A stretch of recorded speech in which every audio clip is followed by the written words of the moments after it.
esta es la explicación de lo que vimos hace un rato en el cuadro, ¿sí? Nosotros tomamos la potencia, la dividimos por 220, que es la diferencia de potencial que estamos utilizando, en el caso domiciliario, y obtenemos la intensidad, ¿sí?, de trabajo de carga que se ve.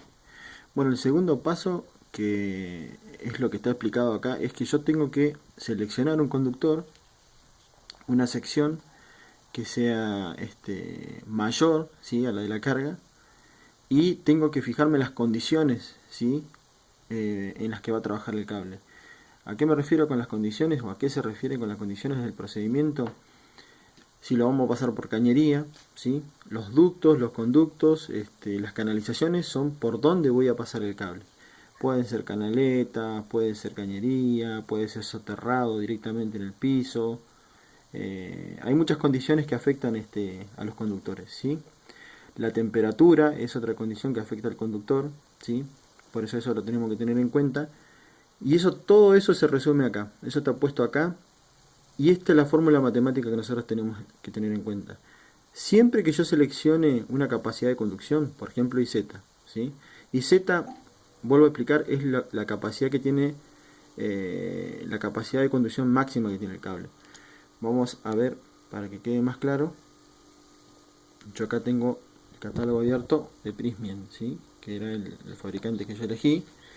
Entonces voy para abajo, bueno, voy a encontrar, entre otras cosas, la capacidad de conducción máxima que tiene el cable, ¿sí? Fíjense, para 1,5 milímetros cuadrados, la intensidad de corriente máxima admisible en cañería es 15, puede ser, o 13. Si por la cañería pasan dos conductores, va a ser 15, si pasan tres, va a ser 13. Pero supongamos esto, supongamos que voy a pasar dos conductores y la capacidad máxima que tiene ese cable de conducir corriente son 15 amperes, ¿sí?, para 1,5. Bueno, yo sé que 1,5 soporta los 15, bien. Pero ¿qué pasa? Cuando yo haga el análisis y empiece a ver las condiciones en las que voy a colocar mi cable en cañería, en bandeja, van a haber factores que el fabricante me va a decir. Si vos vas a colocarlo en bandeja, multiplicarlo por este factor. Si vas a ponerlo sobre cañería, multiplicarlo por este factor. Y si vas a soterrarlo, multiplicarlo por este factor. De ahí sale ese factor. Casi siempre es menor que la unidad. 0,5, 0,6, 0,7, ¿sí? Lo da el fabricante. O puede ser 1. Puede que no me modifiquen nada el valor máximo de conducción. El factor de temperatura es lo mismo. El fabricante Prysmian me dice, para 30 grados centígrados utilizar este factor, para 40 utilizar este otro factor, ¿sí? Eso lo dice el fabricante.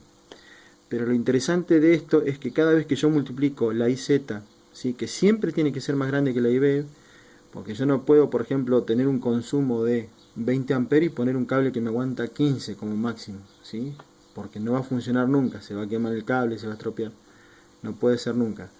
Siempre este valor tiene que ser más grande que este, mayor o igual, dice, ¿sí? Pero una vez que yo los multiplico por los factores que vi en el catálogo, este valor va a disminuir, puede llegar a disminuir.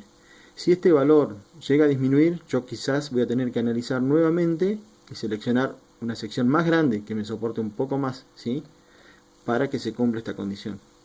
Pero esto es el factor de agrupamiento, cuántos circuitos van a entrar en la cañería o el tipo de canalización, el factor de temperatura, y este es el factor de